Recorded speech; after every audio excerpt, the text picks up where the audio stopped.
Then we'll edit and other stuff. All right. Well, thank you so much for joining me for this important conversation today. And so I just want to, first of all, just introduce yourself to the audience. Hello, everyone. My name is Alyssa Orantia Bieneme. I am the Director of Admissions, Financial Aid, and College Counseling for Gravitas, which is a global extension of the renowned Stony Brook School in Long Island, New York. Well, thank you so much for having this conversation again with me. And so I just want to just start out. Tell me your journey in education and why this is a passion and important to you.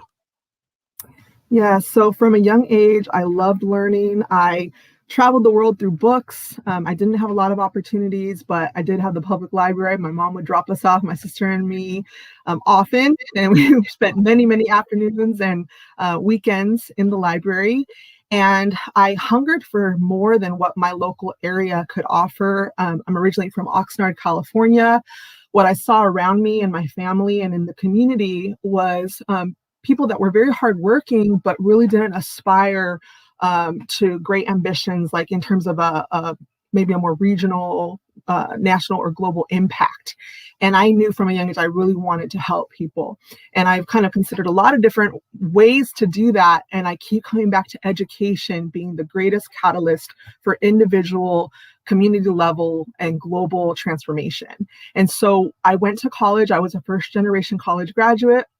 I thought about doing humanitarian work and even worked for an educational consulting organization in the Dominican Republic as my first job, where we were working, doing contracts with USAID and teaching languages to some of the professionals that were going out into the community, serving the community.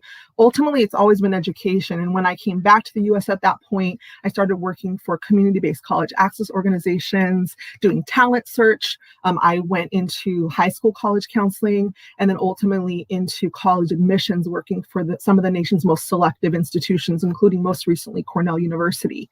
And so education for me, and I've seen it again and again, just when you are able to open doors of opportunity for students, specifically students who are hungry for more and who maybe did not have the best resources growing up, who just are waiting for an opportunity and ready to jump on it, you just see amazing things happen. And again, I see students going on and pursuing their professional dreams, having an impact on their home communities, and all the way up to, world impact. And so that's why I'm passionate about education.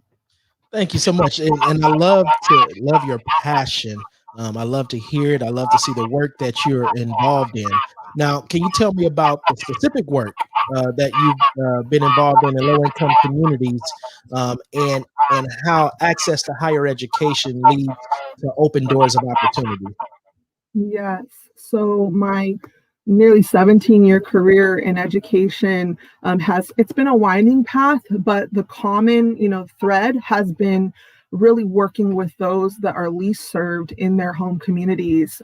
So it started off when I was actually a junior in college, or actually, I'm sorry, a senior in college. I interned with my admissions office at my alma mater, Mount Holyoke College, and was doing multicultural recruitment efforts. And some of those efforts were just outreach. We knew that the students were too young at that point to apply to the college or any college, but there's something called Kids to College, working with students in inner city Springfield, Massachusetts. I also founded a tutoring program as a board member of a cultural organization on my campus in college, where we were preparing students for the state exams and just really encouraging them and doing projects to beautify their communities, like community gardens and community murals and things like that.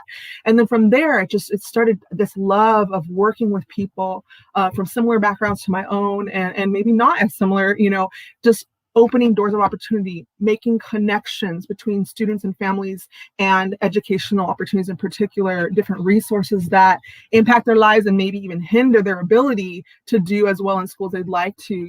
All those pieces, I started to see how it all fits together. And then ultimately made my way into college admissions. But the challenge with that is being kind of at the end of the line in terms of either the students have had the college preparation or they have not. And I always sought to say, okay, wow, maybe they're not going to get into this institution I'm representing, but I can speak life into them. I can encourage them, remind them that they have a unique purpose in life and that they should build upon their passions. They don't need to fit into a particular shape to be what other people want them to be, but they can pursue their goals. And so what I would do is even offer them ideas of other types of organization or institutions that maybe was a better fit for them. So I always see myself as a resource person, even working in the Ivy League. At Cornell University, students and families would come to us, particularly in diversity outreach, students, BIPOC students, Black and Brown students, low-income first-generation students, not knowing how to navigate the complexities of the college admissions process, of financial aid. And we would do workshops, and we would do one-on-one consultations with students and families. My goal is always add value to the process and accompany students and their families in the journey, whether or not it leads them to the particular program or organization that I'm representing at the moment. I see it as an invaluable opportunity to connect, to care, and to provide ideas and resources to people to get to that next step, whatever that may be.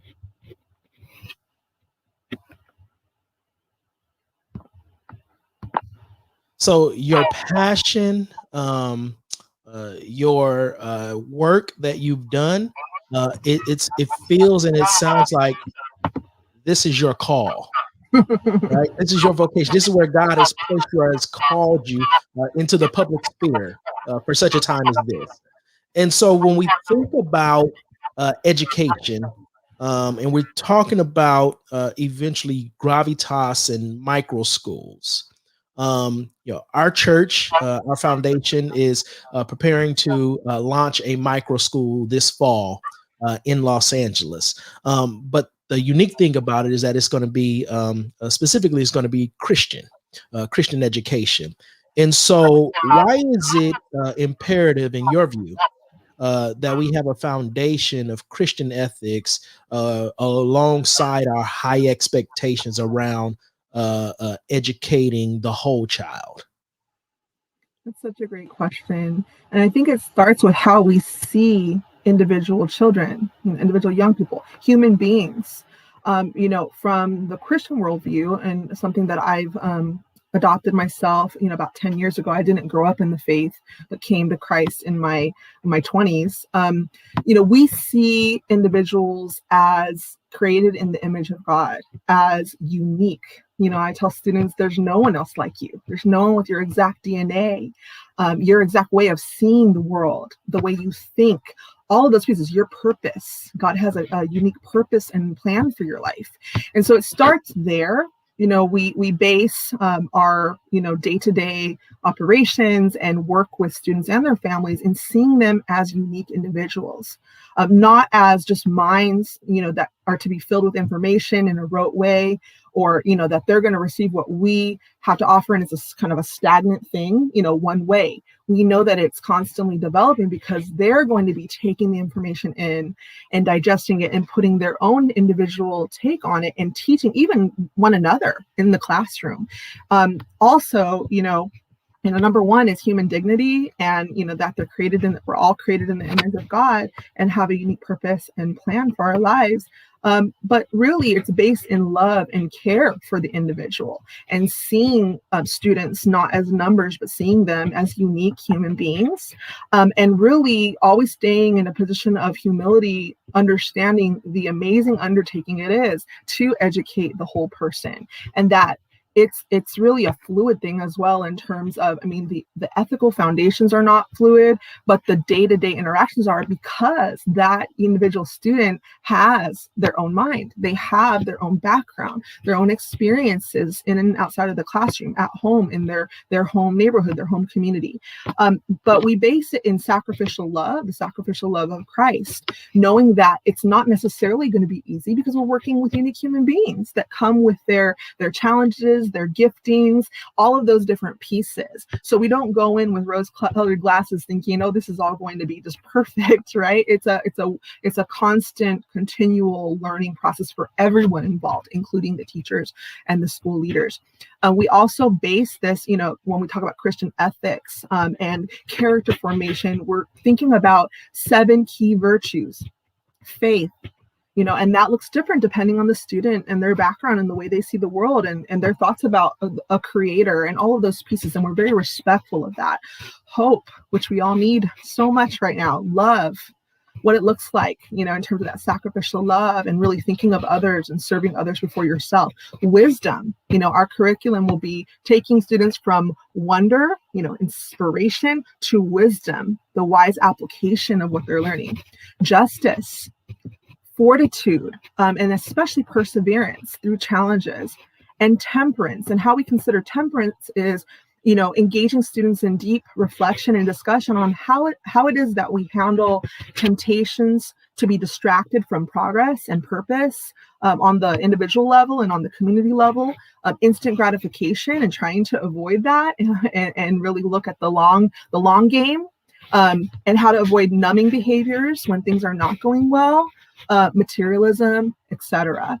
And so ultimately, we're really coming from a place of humility, from a place of sacrificial love, and really wanting to guide students in their development so that they can flourish in all aspects of their lives and be thought leaders and community leaders, and really achieve the fullness of their whole potential in life.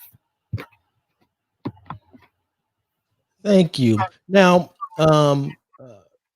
there are going to be people watching and listening from all walks of life, different socioeconomic backgrounds, racial, ethnic backgrounds, and expressions of faith.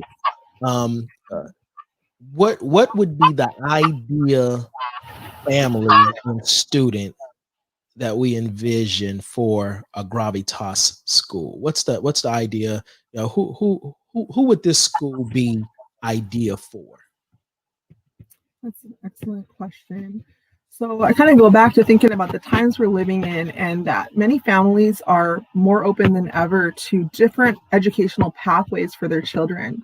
And I think that regardless of the student's background, the family's background, I think at the core, an ideal Gravitas, Los Angeles micro school student or future micro school student in another city, as we're going to be developing others, would be a family who's ready for a more intimate learning environment, who really wants to partner with the teachers that are there and the administrators to really develop the whole child. We know that it's truly a partnership between the home and the micro school and the student. It's a triangle, and who's really ready for a higher level of academic rigor, but with tremendous wraparound support.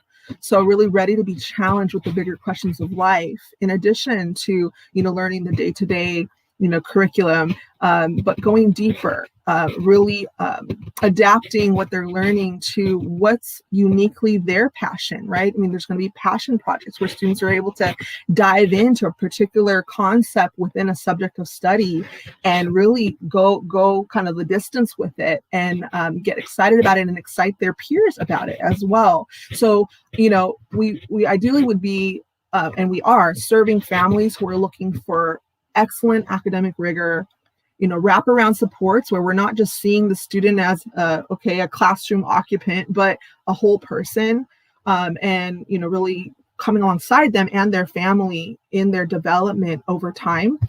And then also someone who's open to innovation, and creative ways of learning as well. And, in terms of the socioeconomic background element, I want to stress that there is financial aid available. And, so that's something that we're very aware of. There are our needs, and we never want a family to be prohibited from pursuing this amazing opportunity with Gravitas because of financial limitations. And we will meet, based on need-based aid, the needs of each individual family. That's so good and amazing, and it's unique, right?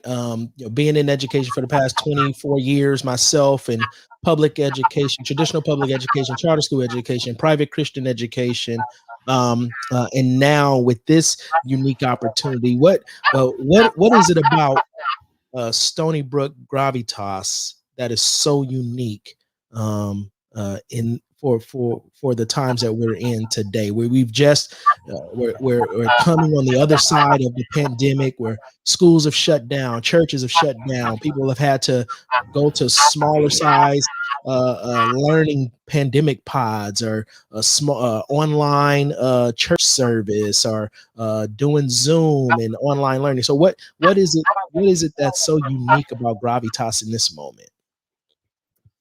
So we know that our society has basically been through the ringer over the past year with this pandemic, and the one main silver lining that I can see from all of this is that families are realizing, wow, I have options for my child's education. Maybe if they've homeschooled, it's been challenging, but maybe they want to continue that in a certain element and maybe do kind of a hybrid type of model, or they like the flexibility of a virtual school, but they don't like it to be just like 8 hours of their student looking at the screen, or their student just kind of being a number and it just being like rote education, but on the computer. Gravitas really brings this other element of this personal, we see you as an individual level of education. With the micro school, it's a small, intimate environment in a physical setting, but it allows students to be socially distanced if we need to continue with that.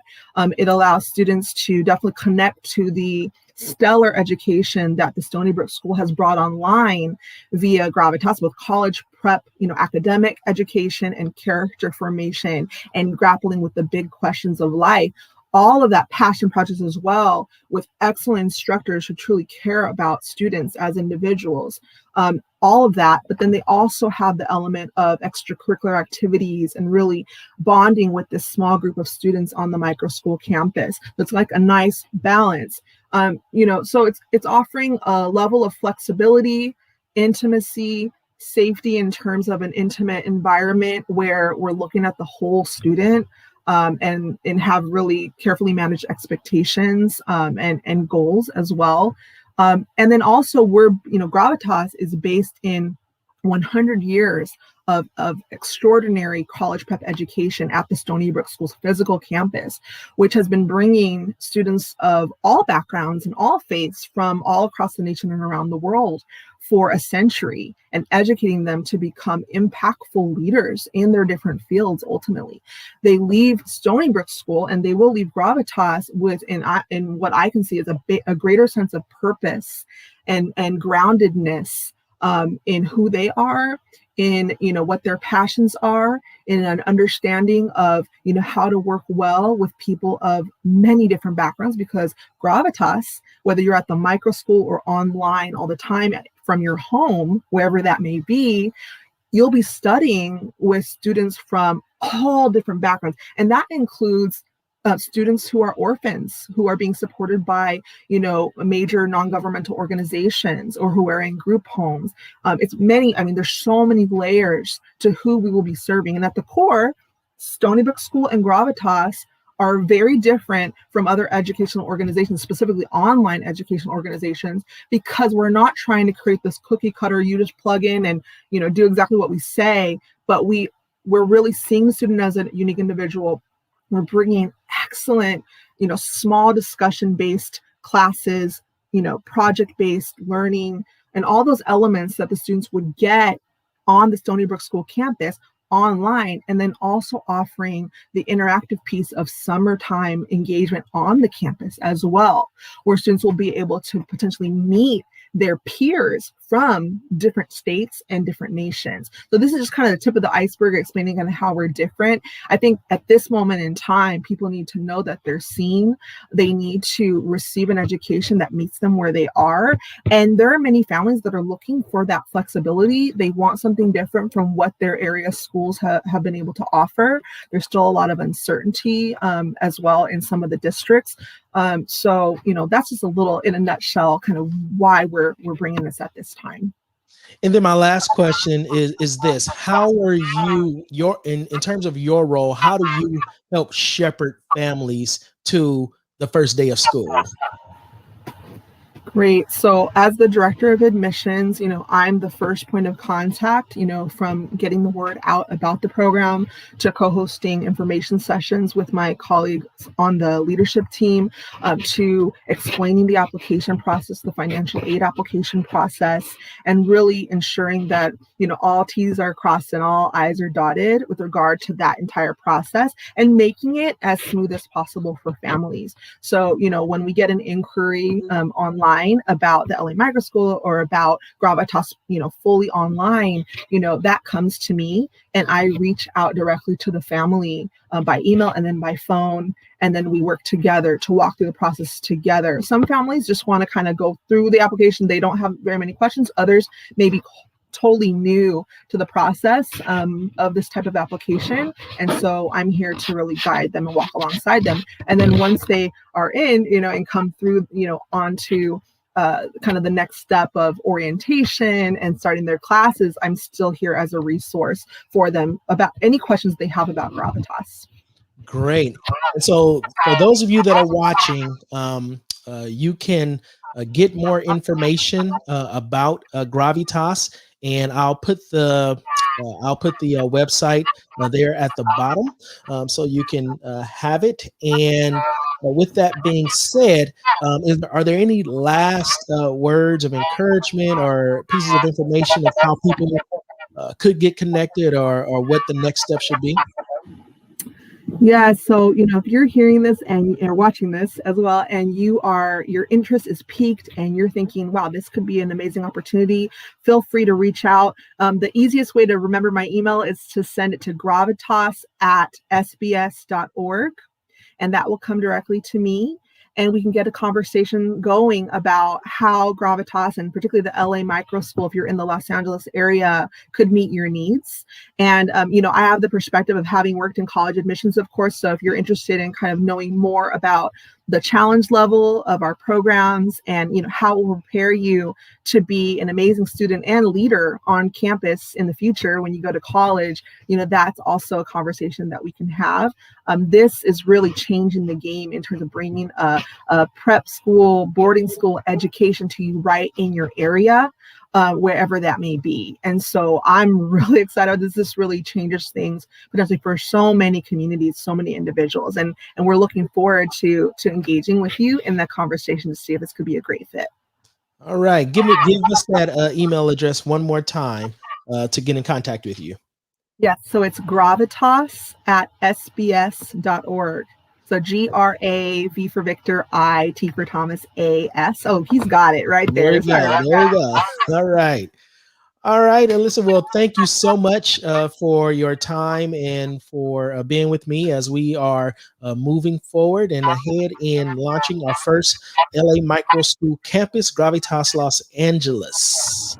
Thank you. And we will actually, this reminds me, Pastor Pete, we have some upcoming information sessions about the LA Micro School that you and I will be co-hosting. And so we will get that information out as well. But, if you're watching this and you want to save the dates, they are taking place on Friday, July 9th at 12 p.m. Pacific, and on Monday, July 12th at 5 p.m. Pacific. So we'll be getting that information out through various mediums. And in the meantime, feel free to reach out with questions by email. All right, that is excellent. That is excellent. I'll throw those dates there for folks to see as well. All right. Well, thank you so much for this opportunity, and I hope everyone takes excellent care. All right. Be blessed.